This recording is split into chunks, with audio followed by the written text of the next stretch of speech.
So tonight I am going to be chatting with Joshna. What's up? Oh, How's it going? I'm just setting out my tech here. I got you. How's the day? You know what? It's been a low energy one, so I have been low key and chilling.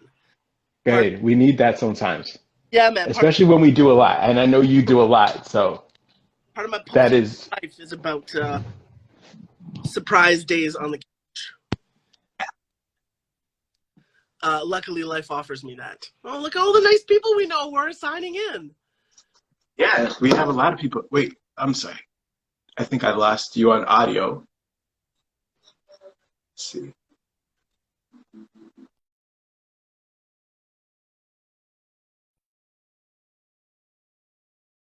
Oh, you're not working. Okay, you're back. Yep, I can hear. And how's this? Can you hear me? Not very well. Okay, let me try and put the buds in, and let's see. Okay.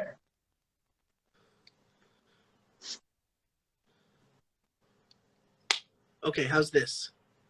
Yeah, that's good. That's good. That's good. Okay. AirPods connected. How's this? Perfect. Oh, it's much better. All right.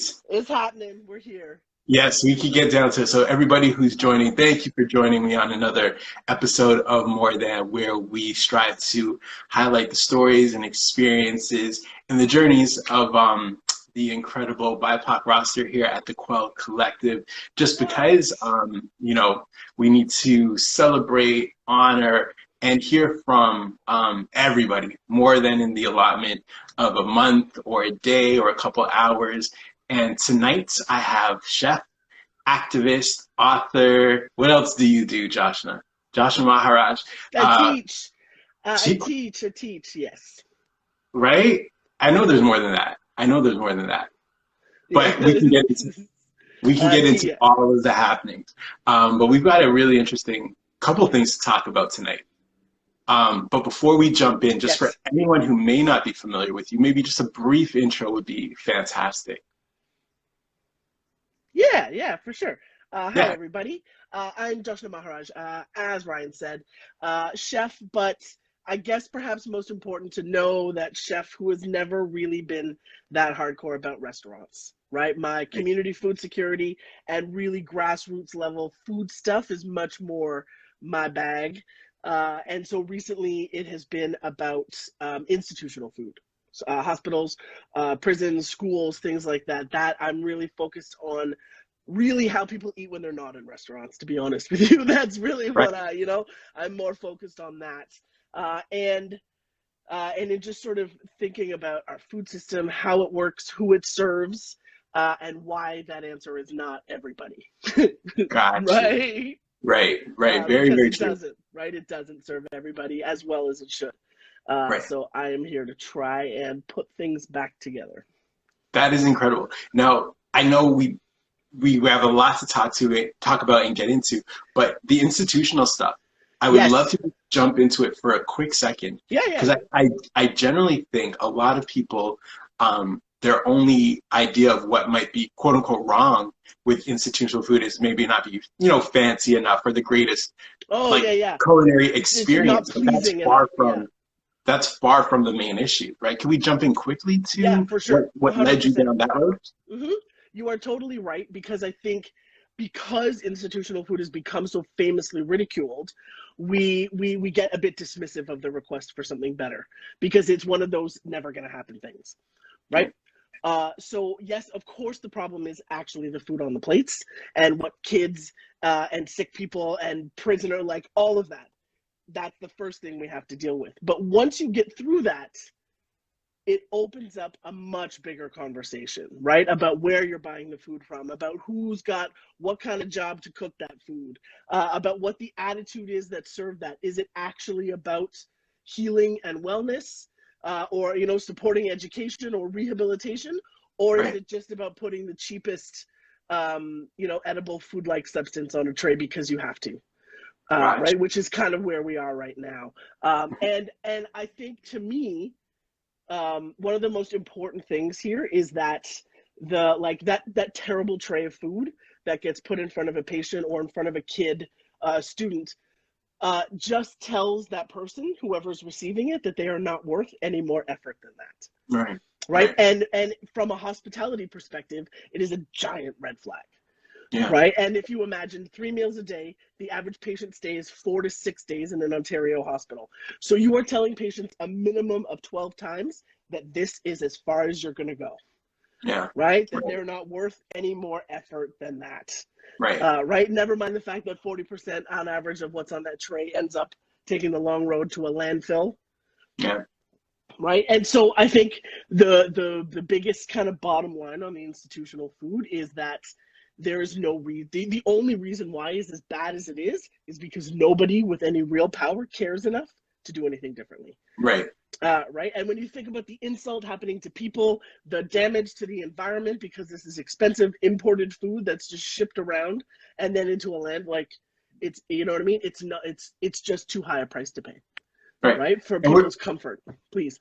And we're talking, schools. So people that need fuel for education, prison systems. So people that need fuel for rehabilitation, then hospitals, people that need fuel to get better, basically. Right.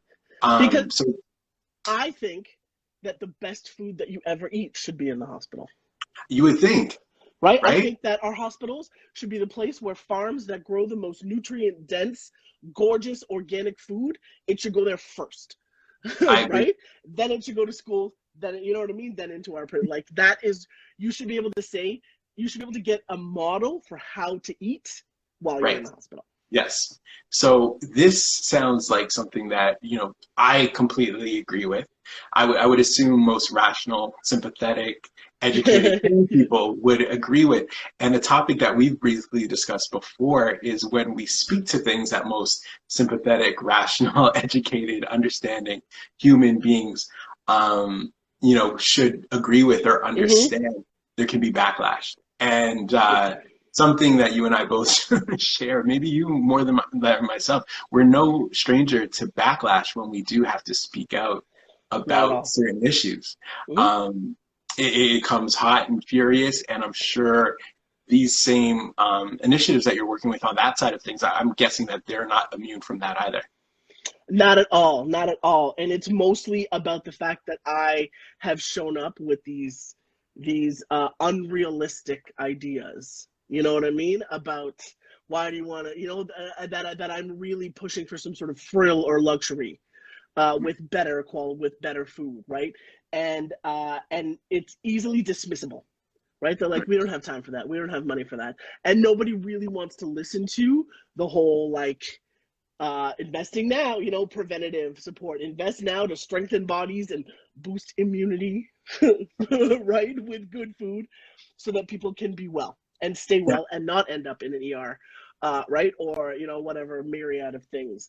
So the backlash is huge. And also because the argument that I'm trying to make is really aligned with sustainability and sustainability initiatives, be it around packaging or local sourcing or scratch cooking or whatever it is.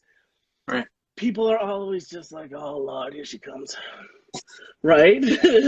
Oh, again, she's on and on and on about all of this. Right? When the truth is, I really do think that in some institutions, what's happening is like a human rights violation. Yeah. Right? What we're seeing in LTCs, I know that those aren't public, but it is outrageous. Right? And it is a snapshot of our collective deprioritization of food. Right? It is consistent. It is not a surprise that this is happening. This attitude is reflected in all other parts of our world. And I just think it could be, I know that it could be better. I've rebuilt the thing, right? And I figured out a way to make this happen and make it work and make the money work. Right? It is not, you can make the money work. It is not to say that I want, you know what I mean? We spend currently, like an example, in Ontario, it's $892-ish for a bed in an Ontario hospital for one night. Right? But $800 something dollars. And we spend like $8 on food ingredients for 3 meals. Wow. Right? Wow. So what I'm asking for is like, is not, everyone tries to bill it like some sort of truffles and honey request. Right. And it's not that. It's not that. No. And again, I just mean like, food is like completely tied to wellness, and not just we're not even talking just even the quality with, nutrients and all of that that's essential. But when you're just even faced with something that looks like no one cares what you think about it, Totally. psychologically that has impact as well, right? Yeah, it lands on you. This is all I'm worth. This is all that we're worth. This is as far as people are gonna go, and I should somehow be happy with this. Right. Right. Never mind when you think about other contexts like our public healthcare system and the fact that somebody who goes into the hospital, I mean, we've already paid for those terrible meals. Yeah. Right. Yeah. If you are a hard working person, you've already paid for those awful meals, and now you got to get somebody else to bring you other things like $28 for parking. Like you go, it's insane. Right. Right. Right. And I just see so much of a system not serving people well. Right. Right. So And please go ahead. no. I was just gonna say it's really interesting that, you are already, when you have this situation where someone's deciding what you're gonna eat and how you're gonna eat without, thought or care about that's one thing. Yep. But something else I kind of wanted to get into is people's opinions about how people may eat when it doesn't even have an impact on them. Yes. I think you know where I'm going. I know exactly where you're that. going, and that's a very nice segue. Well done. Right. So could you kind of sprinkle us with a little bit of information for where I'm trying to go? Yeah. So we're talking now. We're going to take this conversation to the table. Yes. Right. We're going to talk about table manners and how we actually deliver the food to our mouths. Right. All right. And so the broader context is that I wrote a piece for Today's Parent magazine. Right. And it's the context of the story. The way the editor pitched it to me was that she had heard about, I think it was like her niece, right, who goes to daycare, and she was eating lunch, something was happening, right, and the child picked up some rice and put it into her mouth with her hands. And the message that went home to the parents at the end of the day was that the child needed to work on improving her table manners. Right? And so I immediately had a very strong response to this. And the editor was like, I had a feeling you might have something to say about this. And so she said, please take this and run with it. And so I wrote the piece. And the first paragraph of the piece was a detailed account of how my father taught my brother and I to eat with our hands. Right. And the purpose of that was to illustrate that there actually is an incredibly mannered way to eat with your hands. It is not like, I think when people think about eating with your hands, they assume it's this like kind of, you know what I mean? When it's not, it's very specific about how much of your fingers get messed up and which hand you're using and how you are pulling the food, right? Sort of purity and cleanliness, particularly in a Hindu context, is a giant deal, right? And so my father taught my brother and I how to do this. And so my response to this idea was that we need to rethink how we talk about these things, particularly here in Toronto, right? Definitely. Where we are as densely diverse as we are, right? And that's the notion that we are going to talk about eating with your hands as poor table manners just drips of European colonial influence. Right? I am part of a population of people who had eating with their hands kind of beaten out of them. Because it was considered a sort of wild and savage and uncivilized thing to do. Right. And we can't have this anymore. This is ridiculous. Right. And so I was advocating just for a broader sense of how we talk about the table. Right. And make room for hands eating versus chopsticks eating versus, it's like to engage kids with it. Right? To say, okay, it's tacos today, so we don't need knives and forks, but we do need spoons for sauces or whatever. Or it's Thai food today, so we need a spoon and a fork. Right? Or it's dumpling, so it's chopsticks. Please go ahead. No, I was just gonna say, I think, it's funny because in the child provider space, you do see a lot of diversity. There is representation. Totally. Right? So when you have, I'm sure that, that issue that you wrote about and, your connection, your personal connection was not isolated. A lot of these things kind of happen throughout. And so, there's kind of like a veiled silence that's obviously happening Yes. in facilities. And I have a daughter who's just started daycare. Mm, And, you know, as a parent, when the reports and things come home, you know, I'm not just looking for, did she have a good day or a bad day? I right. do have to have that critical lens about, are there any viewpoints about her that could be racialized? You know, Hmm. like Hmm. whether it's food or all types of things. Yep. And again, like I know like, at least for where my daughter goes, you know, again, very, very diverse staff. Yeah. But you know, you still have to look for those things because um, anyone that's working in that had to take a program, right? And Yeah. there are certain messages that are kind of pushed through. And I think it really just kind of speaks to, you know, when I speak to it being a diverse field, like sure, there's diversity in terms of workers and who's, you know, day to day handling children, Hmm. but Hmm. directive, right, and perspective, and you know, what's reported on and where there's no sensitivity. Yep. Obviously, the diversity is not that part of this chain. And when Yep. they're talking about, you know, dealing with all of our children, I think that's something that's really important. And exception to the article. It was very strong, very strong, and very negative. There were a lot of people who had a lot of problems with what I was saying.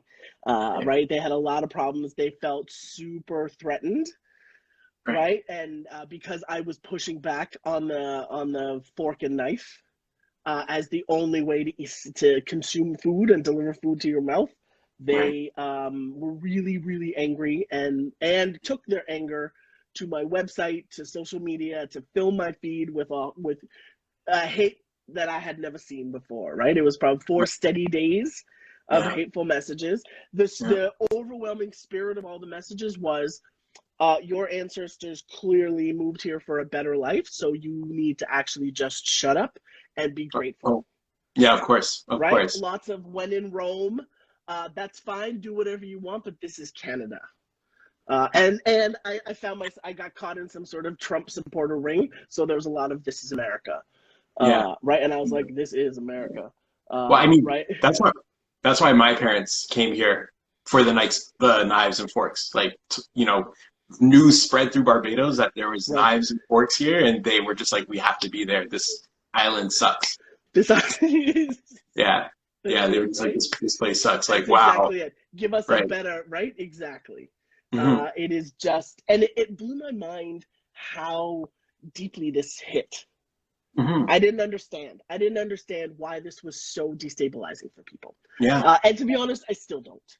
Right? I Right. still don't quite know. And a friend of mine connected me to some other brown women who have a relatively public life, because I was really struggling, right? Because the impact of this and the roll off onto my parents, like the insults and all of that just came, you know what I mean? And it Yeah. was, I made the rookie mistake of reading it all. Right? I Yeah. know now, Yeah. next time, you know what I mean? I'm not going to go through any of that. But what Yeah. was fascinating, Ryan, was that I talked to there were 2 or 3 other brown women who have, you know, work in social services or, you know, have some sort of public life where they say things and they have gone through this and they've received hatefulness. And so they were extremely helpful. They all had strategies about how to manage it and what to do and all of this. And as I sent them an email of thanks after the fact, and I said, this is a very lovely, albeit super fucked up way that brown girls take care of each other. Yeah. Right? I Yeah. was like, I'm really happy for the strategies because this is not going to be the first time, right? This is going to happen again because I'll shoot my mouth off about something else and somebody's going to Yeah. have something to say about it. But the fact that I even have to have a strategy Yeah. does not sit well with me, right? That this is just part of doing business. Right, and the other brown women who I've spoken to about this, every single one who has a job similar to mine, right? One runs like a nonprofit, you know, newcomers, immigrant, all this. Yeah. Every single one of them said they have experienced this before and they have a strategy For to sure. manage it. And I was like, what is this? And you know what's funny is I think what was obviously, and hopefully it was lost on them, which it might sound weird. I'm saying it was lost on them. Yeah, Hopefully, is that you, for all intents and purposes, you were talking about creating comfortable and safe spaces for children, like very young yes, children. Like we're talking Yes. about daycare. We're Daycare. talking about Pre-K. parents not being made to feel like they're not doing their jobs, having to conform in ways that make no sense, right? So you're Mhm. moving your children away from the manner in which you should be free to parent and raise them. And now the kid is probably going to have this weird trauma around eating, socialization, and then Yeah. that moves you towards not even just eating in a manner that is more acceptable, but moving away from the foods that are, Hmm. you know, your foods, Well, right? because It food creates a is lot of so stress. identity connected, right? The link to identity is so close that the kid Mm, is easily going to get a message that it's not just about what they eat that's a problem, it's who they are that's a problem. yes. Or Yeah. that needs improvement. Right. You know what I mean? That is not meeting the right standard because that's the twist of this bit of feedback from that teacher, right? It's that Yeah. you're not meeting standards, Right. and that's really the problem here. Mm, It some people, like on the other side of things, I will say a bunch of people wrote messages saying thank you for bringing this up because yeah. this is an awesome way for me to get my kid more involved in setting the table and in Right. thinking this through and having this, like, you've given me some tools and resources, right, about Yeah. how to talk to my kids about this, Right. right, and how to make it make sense because I want them to know how to lift dumplings with a chopstick. Yeah. What are you Toronto kids all about if they don't know they don't know how to do stuff like that, right? That's the It's point true. of living in this place, that you have ease with all of it. You can deal with injera, no problem. You Yeah. got it, right? Right. I mean, Ryan, the other side of this is the sheer stupidity of watching somebody knife and fork their way through sushi. Why? Or, you know Right. what I mean? Or fried chicken, or so you're just like, what are Yeah. you doing? It's This is crazy. ridiculous. So it's funny that you so you mentioned the knife and fork through sushi, and it brings a weird memory to myself. So when I started kind of getting involved in the whole um I guess like food scene, because I don't come from the cooking world. Like Right, the furthest set is like having a fast food gig, right, right. in my teens, right? But when I started to kind of move around this whole creator or influencer or foodie space, I remember there was like a lot of shock and awe that like I could use chopsticks comfortably, Yeah, yeah, yeah, right? And exactly. at first it was kind of like, okay, ha ha, ha, but then it came through a lot. And then I realized it wasn't just a situation where it was like, say, white people that were shocked. You like all kinds of people Yes, were shocked, right? yes. So I know something we had also chatted about was this grayscale hierarchy, right? Yes, And yes. how us in the BIPOC community kind of have been doing some injustice to each other throughout all of our Mm-hmm. collective struggles, Mm-hmm. right? Mm-hmm. Um, is this something that we could kind of walk over to Yeah, as man, well? 100%. Yeah, It is, I believe it is the thing that we all really need to talk about some more, yeah, right? And to understand, because right now, with the sort of heightened conversation about race that we're seeing, it's like we have these now two camps of people, right? We have whiteness and we have everything else. Right? And yeah, it's dangerous. It feels very dangerous because this everything else is way too big a chunk. Now, unfortunately, we understand that the way the power falls divides. You know what I mean? We didn't do that. Power, and oppression did that. We didn't yeah, choose that shit. But it's just we need to really connect a little bit more to the fact that within BIPOC communities and within the communities of racialized people, we are not all on the same level, right, right? There is still a lot of power differentials, and things are different. And the grayscale hierarchy is something I pulled from my history, my family's history in South Africa, right? I was born in South Africa. My family, four generations African Indian, but with this little African remix on how yeah, we do things, right? It's a little different, but that meant apartheid, right? I was born into apartheid era South Africa, and it was very clear when we moved here that we don't live there with that horror, you know what I mean, with all the terrible rules and all we have these awful stories from my parents as they were growing up and all of this kind of business. But I remember going back to visit. I was 17. We went to visit our family, and my grandma. We have domestic labor, right? Black African domestic labor is a very real yeah, thing all over the place. And my grandmother would just have like, she got really angry that my mom left some of the food from dinner for Joseph the gardener. Right. Right. And she was most angry that my mother left meat for the gardener. Yeah. Right. And my brother and I were like, what is going on here? Right. And I was like, Yeah. Nani. Nani is the Hindi name for grandmother. Right. In my mind, I was like, Nani, why are you know what this is like? Yeah. You are a brown lady. You are a non-white lady living under apartheid era South Africa. What are you doing? You know what it's like to have somebody's thumb on your head. Why are you doing this to this guy? Right. And then I got it, right? With the shit rolls downhill, right? And because of the exquisite design of apartheid, Yeah. right? The divide and conquer was so clear, right? The best way to make us all sweat for survival is to make us sweat all the time and feel insecure all the time. So that, and to really like position whiteness and darkness, right? Whiteness with virtue, darkness with evil. Like it's not even an exaggeration, right? Yeah. However, the crazy piece is my people are in the middle. Yeah. Just by virtue of the fact that this is the mocha that it is. You know what I'm saying? It is not dark, black, and it is not like there's pigment is happening. And straight hair. This is right, exactly, right? It's this special note, right? All of the things. And so what I realized was that I watched my people, my aunts and uncles, right? All because Indians, we have business, we figure, you know what I mean? We'll set up a little shop and sell you something wherever we go. So we can figure it out. And we are really good at being insular, right? So particularly in places like Africa where diaspora communities were, we built hospitals and universities and, you know what I mean? And communities that were exclusively Indian. Right. Just to make it through, really. It was a survival piece, right? Yeah. Now, look, I know that my people do not have a great history because we sort of understood that while we take the racism from white people, we dispense it as well, right? That's what I think one of the real unique elements about Indian people is. And it's not just like, again, it's Indian people, it's not brown, right? Because South American, Latino, you know what I mean? It's not the same story, right? This is about Indian people and our legacy sort of around the world.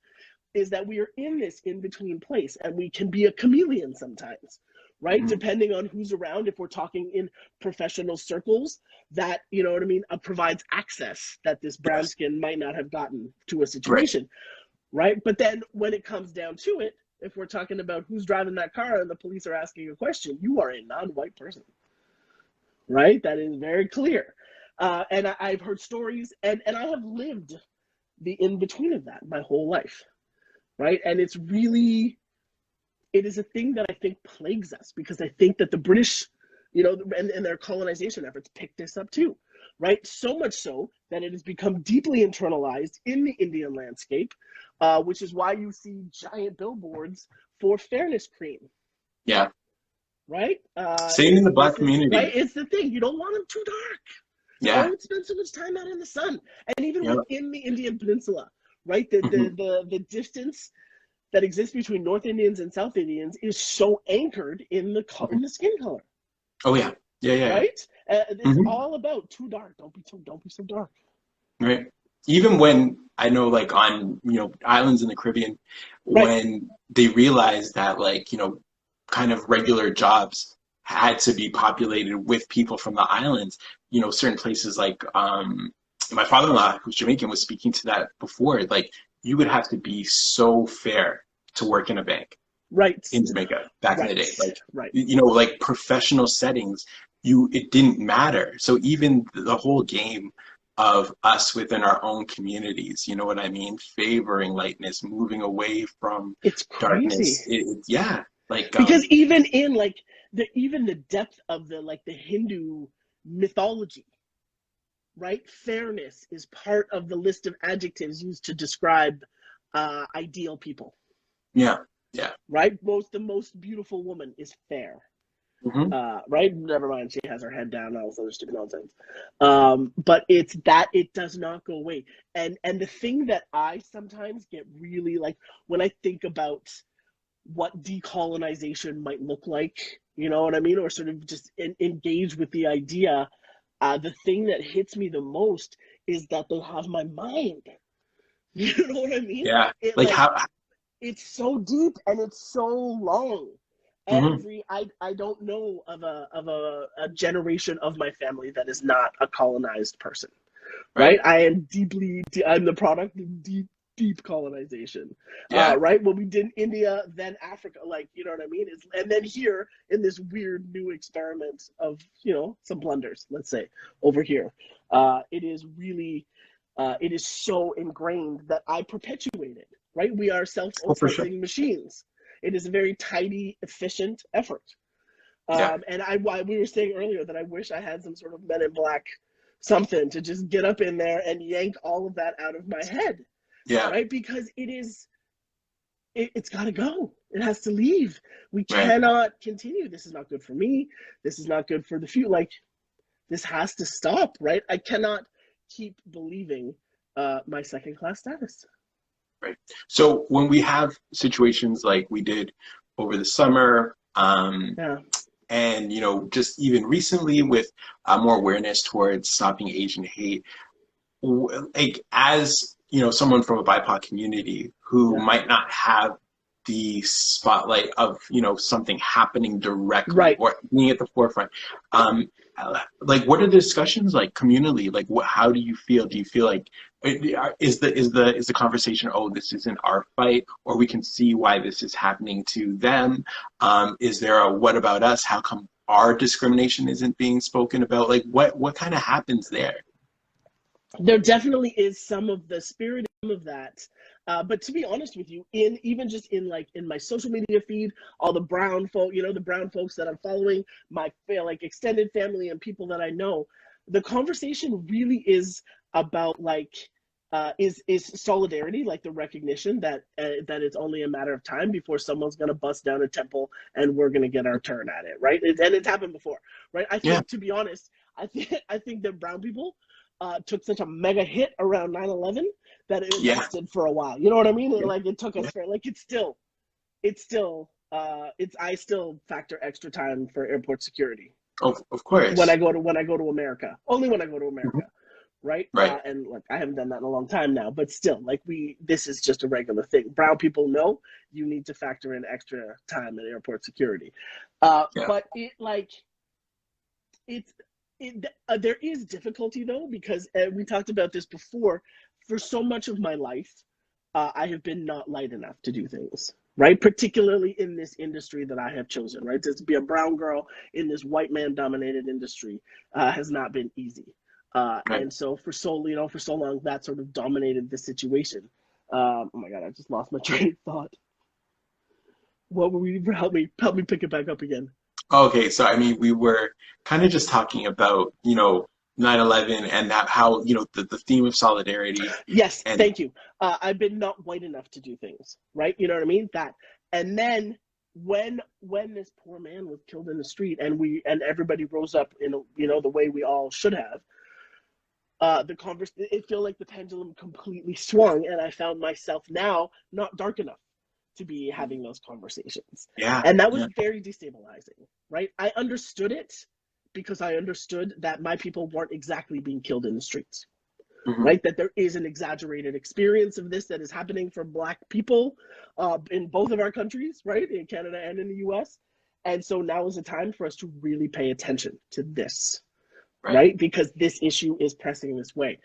But I have to say, it's difficult. It is a real challenge because uh, the watching this man lose his life, like all of my trauma was unearthed watching yeah, that happen, right? yeah, All of my history with racism was pulled open and really raw and out there.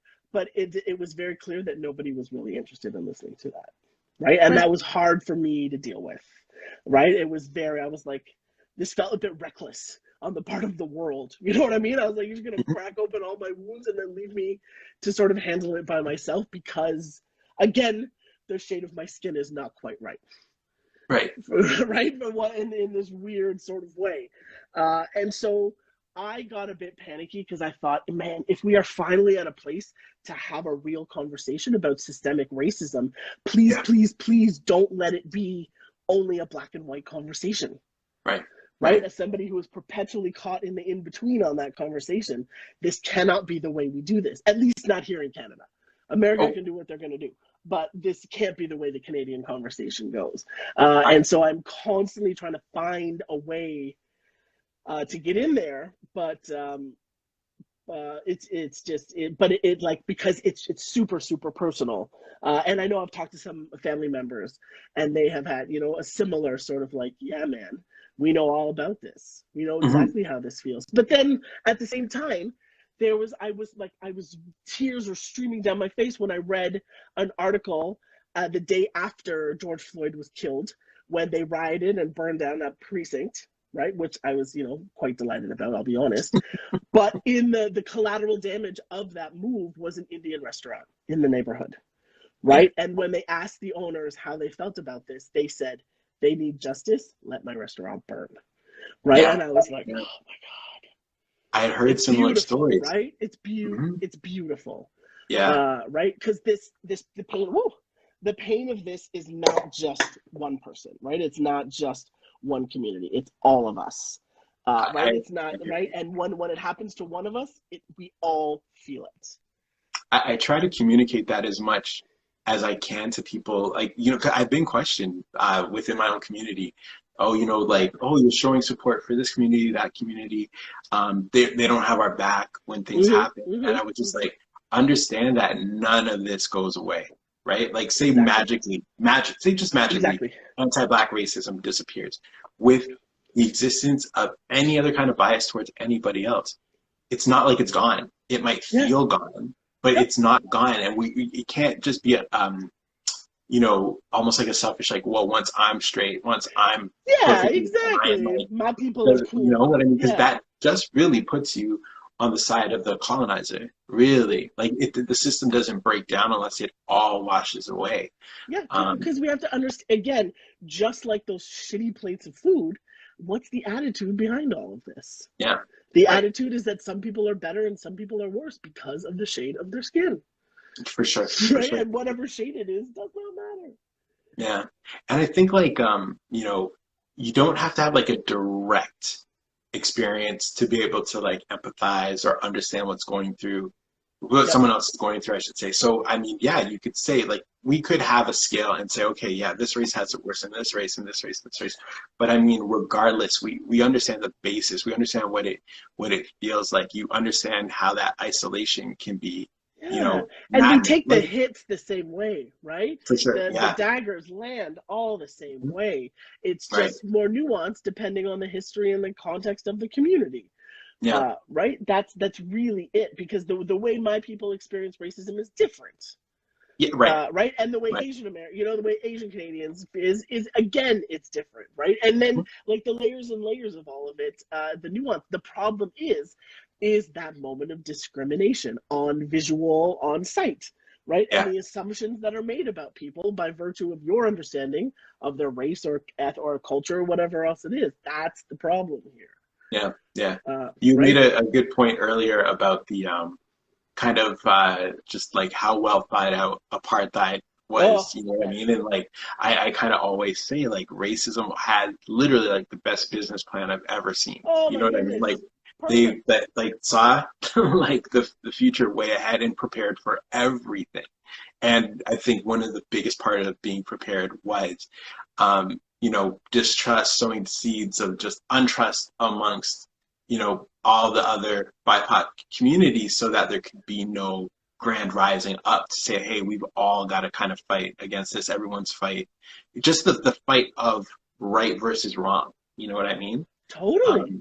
Yeah, they really kind of made sure that like there wasn't enough of an investment made for people to kind of link up, you know? And like, it's a perfect example in India about Hindus and Muslims, right? It was only when we had to, when shit got thick enough and we had to think about drawing a line on the ground, that all of a sudden all these brown people divided up, right? Yeah. And you know, the one line in one direction, one line in another direction, and we there the legacy of animosity between these two populations is Yeah. still so alive to Right. this day, Hmm. right? It is so alive to this day, and it just blows me away how effective it is, Right. right? What a good job they did of doing, of, you know what I mean, of segregating us and pushing it all aside. But you know, this has really prompted my thinking about uh, something that has really struck me when I've been considering decolonization. Because to be honest with you, I have some ideas that Okay. decolonization is not actually possible, and that we need to stop trying for it, Really? right? Because the idea of actually deprogramming ourselves is not going to happen, right? This is so embedded. Right. It's at least a dozen generations in my family on both sides. How are we going to excavate that and find histories are lost? Records are, you know what I mean? Record books are long gone about who my family was and where they came from. This is a very sort of spotty record of history because of migration and colonizing powers sort of as they were. And so I have been kind of moving away from that and more just being like, what is it left us with here? What is the material view of this? Yes, it's my internalization and my inferiority, but all of that hate mail, the sentiment and the messages were all the same. And it really prompted my thinking about the fact and realizing that European whiteness also has an intergenerational inheritance of this illusion of supremacy, right? That is also a thing that is passed down generation to generation, right? Just like my inferiority is, and my, you know what I mean? That internalization of my inferiorities, it works on the other side of things. And I gotta say, that feels like there's lots of great opportunity there. White people, if you're listening, Yeah. right? To really frame the conversation as both, you know what I mean, as that everybody has this conditioning to reconsider and to Yeah. get rid of. It's not just about that we now somehow need to be lifted up or brought back in. It's like whiteness needs to have a reckoning with itself, you know, about its history. I mean, it's just like the madness of us being so surprised that the royal family is racist. Yeah, I found that super comical. They like they spread this around the world for hundreds of years. Yeah. And you Yeah. think Yeah. they're going to be cool with the slightly darker shade of this kid? Like, you know what I Right. mean? It's just I was surprised that Oprah was that surprised. I gotta be honest. I was like, come on, Yeah. girl, this is A little bit. ridiculous, I think that's a little right? bit of just selling for the camera, right? Oh, Like, totally. you Her disdain and her, I was just like, come know, on, Opes, you gotta be kidding me. yeah. This is not news, right? But that like this is who these people are, Yeah. right? The Yeah. Yeah. belief in this superior, and that like, you know, there's a population of people in India who really believe that the British were the very best thing, Oh yeah, right? for And sure. they For point sure. to the railroad stations and you know, the efficiency and tea time and all whatever other nonsense it is, For sure. and they have this really firm idea. And I was like, how do you know that we wouldn't have built a damn train? Like, really? We needed the Yeah. British people to come and tell us how to build a train? Uh, right? It's just, but the depth of the like the Britishness is the best, Oh, for right? sure. And that's the standard, and it's so unquestioned, Hmm. right? In a very bizarre way. And like, look, let's be straight. I just went to buy a tart pan to do a bake along for something from the Great British Bake Off because it is like my most like favorite television show of all time, right? Right.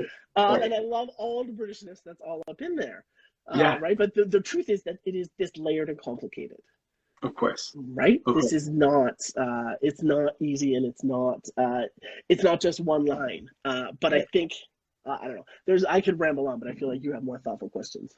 No, no, no. I was just gonna say. So, I mean, we talked about a couple of things. We talked about,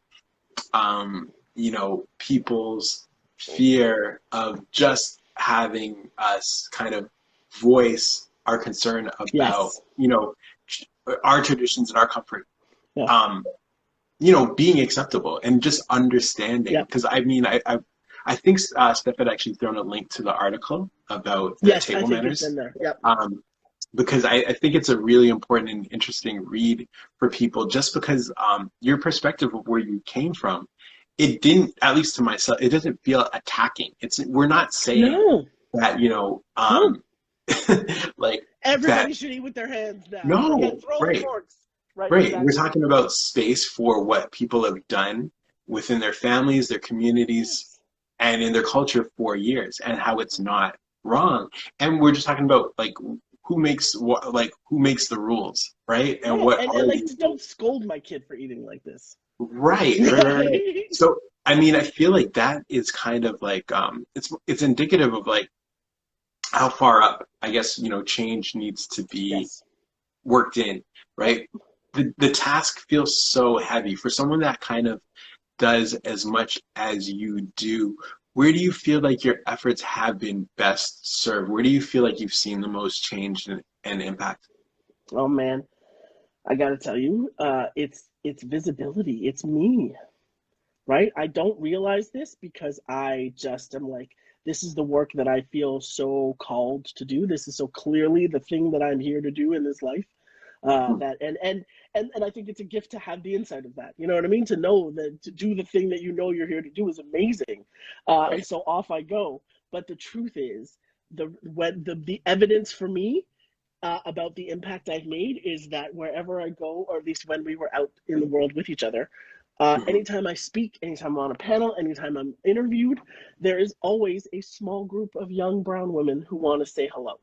And they Yeah. don't have questions necessarily, they just want to be near. They just want to say hi and be Yeah. connected to me, right? And then Right. occasionally, oh my God, Ryan, occasionally they will ask this most gorgeous question, which is, what is the magic phrase that you give, that you use to ask your Indian parents to let you go to cooking school? Oh, wow. They're like, because you clearly figured it out, and Yeah. I want to. So please help me. What did you say to your parents Yeah. to make them let you, right? And the truth is, I wrote a hamburger paragraph, well argued essay to my Yes. parents to defend my choice to go to culinary Mhm. school, and they were still not impressed, right? And I hand wrote it because I was living in India, and it mailed it. It was ridiculous, right? And they Yeah. were still a little shaky about it all, right? But then Right. somebody else told me, another young woman came up and told me that she really wanted to go to cooking school and be a chef, and her parents were very doubtful about whether there was a legitimate career, and that Mhm. she pointed to me, and that she played a video of something that I was doing, That's and the, incredible. you know what I mean? And Yeah. that, like, that stops me dead in my tracks, right? I hug her, I walk Yeah. back to my car, and I weep all the way home because I don't do that intentionally, right? I am Yeah. hoping that I can carve out a space for myself to do my thing, but to Mhm. know that just seeing me out there, Yeah. right? Just seeing my name, that, you know what I mean? They can get Mhm. right, like those whiskey shirts that we got for St. Yes. Patrick's, Yeah. right? Yeah. Like, Yeah. Yeah. Yeah. just to see that out there Right. is a Mhm. way bigger deal than I realize, Right. right? And the Right. fact that I have been out here all this time is something, because people are like, you've been out there and you've been visible, and because you have done this, we have been able to do that, and that's That that's amazing. it's amazing. And I think that's where I'm hopeful because you dial it back a couple of years or maybe Hmm. generations, Hmm. and amongst BIPOC communities, there was a comfort or at least expectation that we knew, or they, I guess, because thankfully I've experienced seeing people like me, and we see people like us that probably let us do what we do, but That's it. there was that accepting the fact that like we weren't going to see ourselves, Yep. right? So when you have communications with younger people and they're letting you know the importance of that, I think that it's massive. It speaks for so much because as we see that there's still so much work to do and so many things that still stand, this whole visibility aspect, whether, we're carving out lanes for ourselves, and just being out in front, however it gets there, I think that you struck a really, really important point, that's probably the biggest thing because with the increase of voices and imagery, that gives a different story and a different narrative. Um, you know, People far greater than you and I will spring from it, right? You know what I mean? And Seriously, and I have to tell you, I've been teaching university students, and we took our students to Black Creek Farm because mm, it's an amazing place, and excuse me, it's really the revolution in action over there. And okay, Letitia is the executive director, And we sat down to chat, she and I, and for a moment I said to her, I was like, who had your job before you did? Yeah. And are you the first Black woman? Are you first woman of color to have this job? Yes, first woman and first person of color to have that job. And I was like, I share this 2-in-1 precedent making situation, right? And so she and I we took a moment and we started having a bit of a laugh at how we have this shared experience of like running an event or doing a thing or being at work and having somebody come up and say, I'd like to speak to the manager, please. Yeah. And you say, yeah, what can I do for you? And they're like, no, I'm looking for the manager. And you're like, what can I do for you? Yeah. We're here. And the I look love on their it. face, right? The look on their face is always like, no. I mean, I need to talk to the white man who's in charge here. Where's the white man? Right. Bring me the white man. I said manager, right? not your manager. Manager, yeah. That's it. And it comes to a point where I have to apologize. And I'm like, I'm really sorry, but I'm all you got right now. How can I help? Right? And I'm still going to be helpful. And after all this bullshit, I'm still going to be helpful. And so when she rolled her eyes, she was like, oh, Lord, all the time. Right? And we were laughing and whatever. And then I stopped for a minute and I looked at the class. And the class is a gorgeous diversity of races and genders and all sorts of things. But there was this one young brown woman who had a look of horror on her face. Right? As if to say, that's not funny. Chef, that's not funny. That's fucked up. Mm-hmm. Right? And I was like, you're right. It is. You're right. And I was like, and she's like, and I'm like, your disdain is not misplaced. No. You're right. It's just, I'm old and beaten down. And so I have found a way to use humor to deal with things, because otherwise it would just make, you know what I mean? I would never leave the house. Right? If I responded to it all like that. But to see, I was so like, oh, okay, you're not even going to take it. You're not even going to consider it as a possibility. Yeah. Okay. And I was like, oh, the future's in fine hands. Yeah. Right? If these young people are just like, no, that's fucked up. No. That's not even a thing we're going to tolerate. Amazing. Right? Amazing. And it's so encouraging. And we see these things, right? I even just remember a couple of years ago seeing Vogue or Fashion Magazine, and Mindy Kaling was on the front cover. And the cover girl makeup ad on the back was for Kajol, which is the black Indian woman's eyeliner. And they called it Kajol. Yeah. They didn't give it some sort of anglicized name.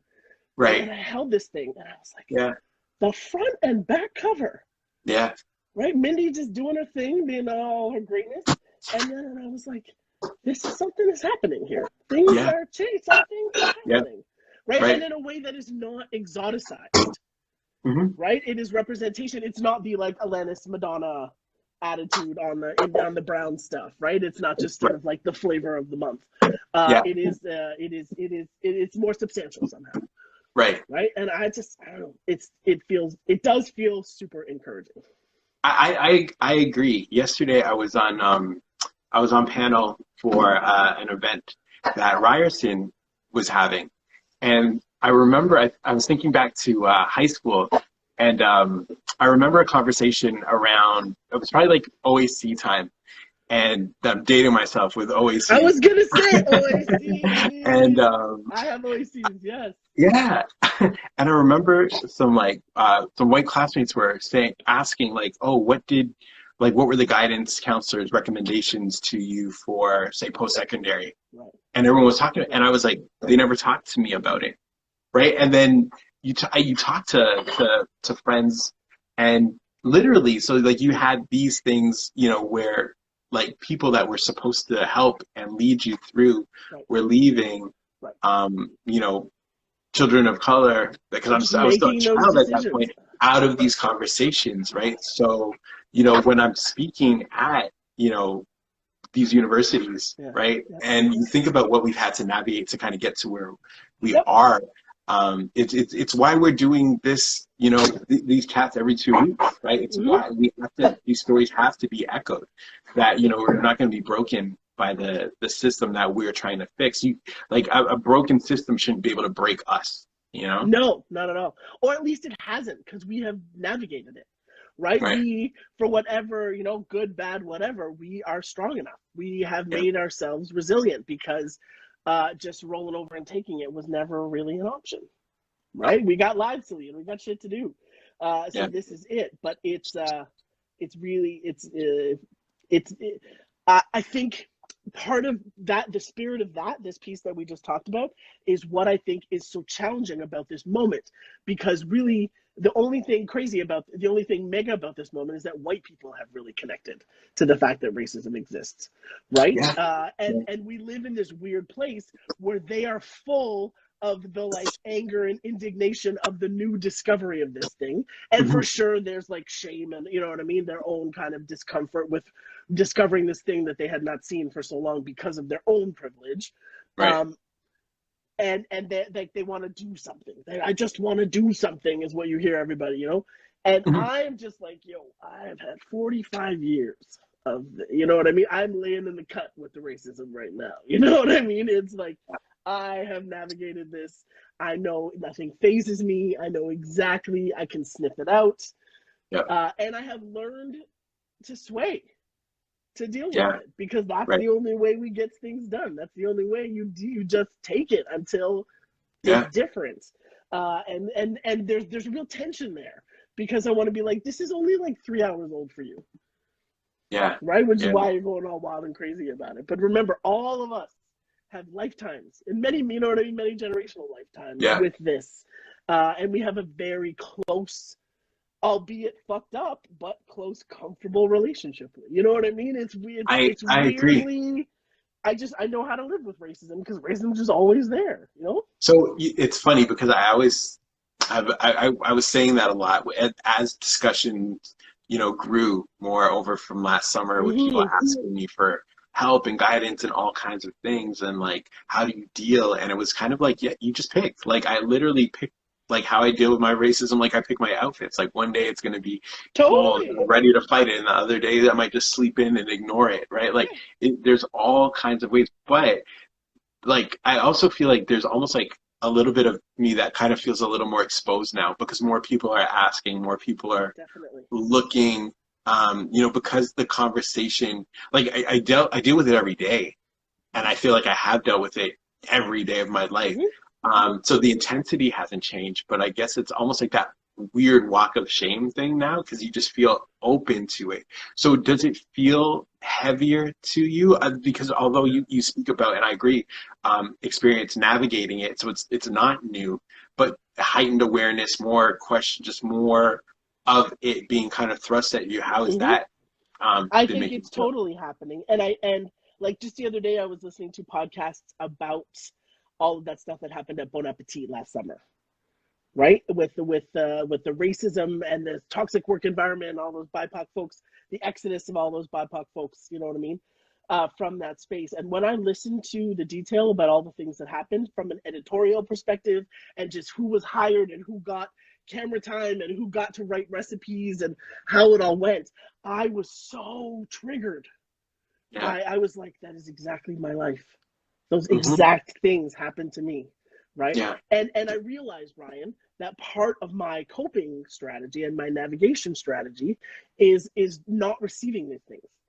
You know what I mean? Just sort of packing it away and putting it away because I really wanted a job doing this work.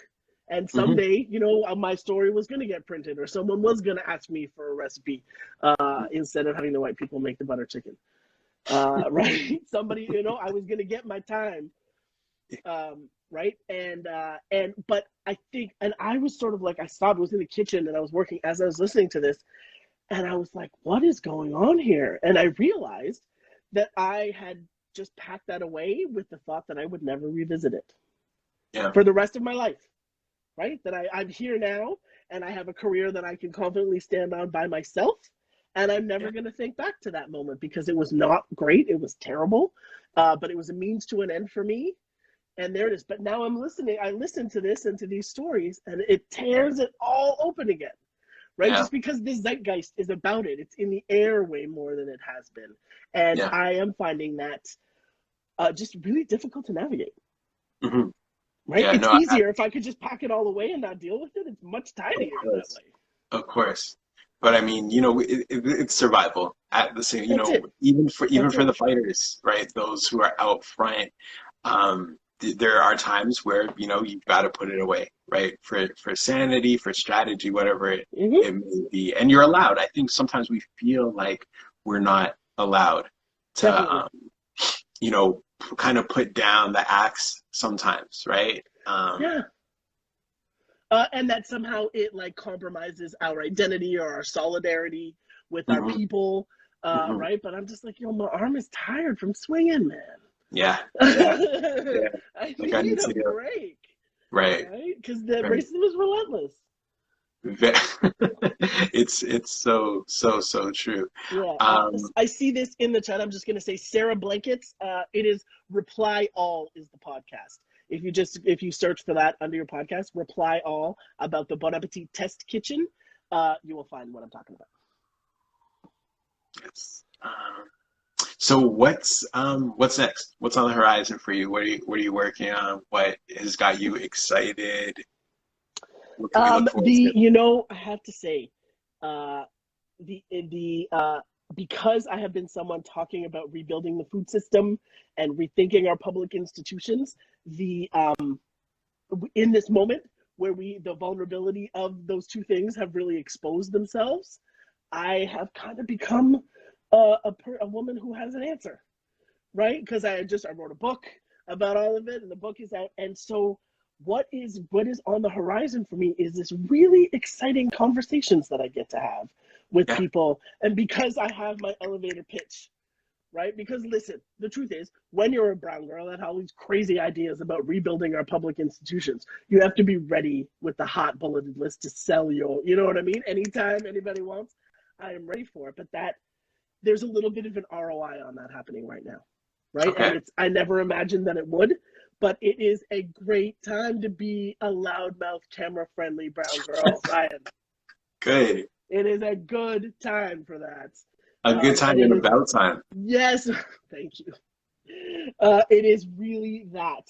And like just the other day, I had this awesome conversation with the Canadian organic growers, right? And then like I had another conversation with like healthcare policy people about repositioning food from from a like wellness and preventative perspective. It is life is very exciting right now. I have some of the most juicy, interesting work that I have ever had. It's very exciting. Amazing. Yeah. I mean, I guess if nothing, the struggle does leave us with a lot of excitement. You know what I mean? It It gives does. birth to so much important work. I mean, God knows, like the day when we don't have to carry up these mantles will be a very welcome one. But I will say that, um, through, the worst of times, we get people like you, and we need people like you. So thank you, honestly. Thank you. Yeah. That's super Uh, nice. I mean, like these are grand overtakings. We're Hmm. talking about the systems and the people that you're fighting for. Whether anyone's aware or not, really, really need you. And this is fantastic work that you're doing. So I'd love to hear it. Thank Honestly, you. You know truthfully love to hear it. what I really have to, what I do think is a true thing as well, is that my brown girl identity has actually been really helpful in selling my food ideas Okay. because the entire package is this crazy shit that people have never seen before. Right. You know what I mean? Like I think I have a bit of an easier time selling a crazy new idea coming out of an unsuspecting mouth. Right. You know what I Right. mean? If I was a white dude selling it, may not be because people are just like they remember that they have heard me, Yeah. right? And they remember hearing me go on and on about farms and sustainability, right? It does work to be this different person doing this different thing, Yeah. right? Once I got cool enough to just hang out in the margins by myself, right? Which is essentially what it was. I was like, fine, status quo doesn't have any space for me. Cool, I'll just set up camp over here. But now, like those pegs are firmly in the ground, right? The years have passed, Yeah. and so there's just the spread out there to the margins is it's just broadening. Hopefully, we're just going to broaden the status quo, right? Is the goal there is we just pull the lines of all of this open, because there are things happening now that I never anticipated. Right, Yeah. I applied for a job recently, and I put on the cover letter that I was a racialized woman with a lifetime of experience with racism, Hmm. and that was a legitimate job skill. Yeah. Like, you know what I mean? Like that, because it was about writing some white pages and some policy work around D&I and equity. And I told my mom this. I was like, Mom, I actually wrote on the cover letter that I was a Love racialized it. woman. And she was like, you really did? You put that on the, right? You put that, because the thing is, I can't hide it. My last name does not hide Right. my Yeah. ethnicity at all. It's very clear and obvious. Right. And just the two of us for a moment, we just sat there with this slow nod about like, oh, we're here now. Yeah. Okay. Yeah. You can Okay. do these things. Okay. That was a legit move. It wasn't, you know what I mean, excessive at all. So Hmm. in as much as things can be heavy and intense, there also is a lot of promise, man. Yeah. And it keeps me moving, right? I am very excited because I was like, imagine what I could do without one hand tied behind my back. Honestly, I You say know it what I all the time, like in terms of just how exceptional, you know what I mean, the community is, mean? and its members. It's just, you think about like if, we were to be freed and could just run the same, wow, So I mean, just it's hats off to everybody doing doing big things despite, the barriers and the hurdles. This was fantastic. Talking to you is What? just a joy Uh, because, although we talked about some, disheartening and some tough things, I'm mhm. leaving smiling. You know what I mean? Yeah, I'm yeah, me leaving, I'm too. leaving hopeful. And I know, at its darkest and roughest, um, it's sometimes all the odds they seem insurmountable, but I think Mhm. you're a testament to the fact that like our progress is not in vain at all. So It's thank you for not. Thank you. spending this time and sharing the stories. My pleasure. And listen, I feel like it's important to note that part of the reason why this works as well as it does is because we're talking about food, True, right? true, yeah, Because this is this something that every single human being is connected to. It is such a beautiful vehicle, let's say. You know what I I mean? To agree. drive through on. I It agree. really it works in a Yeah, way that I don't think anything else would. no, I totally agree. It's the bridge to a lot of interactions that Hmm. would never happen if we didn't have it to walk across, right? Yeah, man. So That's totally it. agree. It's awesome. And boy, let me tell you, I have seen your feed and I cannot wait until we can go out and get down on some of that We food need to. to get like it is a sadness that Yes. we have not eaten all those disgusting things I know, together. but you know what? And it's going to make it much sweeter once we can all finally connect and do a thing in Uh real life. Around a Yeah, table together, I will weep. It's gonna be so yeah, glorious. yeah. The story I told you was it? No, it was I was telling somebody else actually about like my fondest quickly like my fondest food memories aren't often about the specific food, although I absolutely Yeah. love love food, but it's those times where like, the restaurant's closed, every other table has a chair on top and the staff is kind of looking at you like, Hmm. get out of When you here, leave it, yeah. because you forgot because the time is just so Yeah. special, Yeah. right? So I I look forward love to it. those kind of Me those kind of too. nights. Oh my God. I'm gonna linger at a table in a restaurant. Woo! Yes. Mm, yes. That's wonderful. I really look forward to that. So Christina, you're going to be there too. Christina, Evelyn. You guys are yes. all here with all their hearts Yep. and their sweetness. Yes. Right. Right. Right. This This is is Ryan. Listen, thank you for this. When you introduced this more than idea, it really hit me with a lot of truth.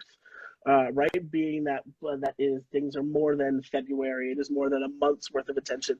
I found out that May is Asian Heritage Month, and that I fit in, which is hilarious. You know what I mean? I was like, oh, I'm right. part of that. I see. Okay, okay, Yeah. great. Right? It's super great.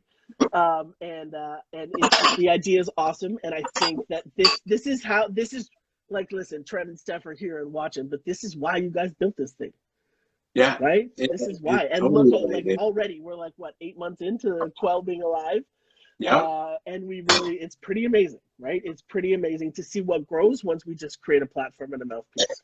I'm telling you, we've done all this pretty much from inside. Yep. Wait till they let us out. Yeah. Wait till they let us out. It's going to be something. It's true. Well, Awesome. I hope we can do this again, Yep. aside from catching up, because I feel like there's just always something to talk about. There's lots And to talk about for sure. yeah, Lunch is going to be the next thing we talk about. Yo, we're going to talk about our lunch oh travels. yes, definitely I really the look lunch forward to strong. that. Yeah. Most definitely. So thank you once again. Thanks to everybody who tuned in. We do this every other Wednesday. This is Yes. More Than. And yeah, I just wish everybody peace and love. Have a great one. Thank you. Thank you. Bye, peace.